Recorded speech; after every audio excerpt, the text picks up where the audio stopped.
ופה המקום אני רוצה להגיד, בעניינים שדיברנו בימים האחרונים, מישהו עבד של הקדוש ברוך הוא לא יכול להיות עבד של כל הרשעים שעומדים בכיפת העולם וחורשים מזימות להפוך אותנו לעבדים ונתינים שלהם.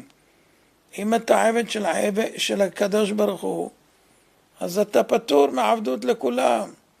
אבל אם לא, חס ושלום, יופיע לכם יום אחד במסך אילומינטי, תח, עם עין, ויודיעו לכם שהשתלטו עליכם בהכל, כי אתם מכורים לזה, אתם מסוממים אחרי זה, אתם כבר בשליטה שלהם, הם רואים אתכם דרך המסך, הם שומעים אתכם, הם עוקבים אחריכם, יודעים הכל עליכם, מה הצרכים שלכם, מה אתם אוהבים, איפה אתם משוטטים, מה אתם מחפשים, מה אתם צריכים, וכן הלאה.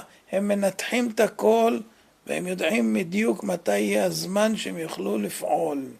שימו לב, מי שיהיה עבד השם, השם יגן עליו. אף אחד לא יכול לגעת בעבדי השם.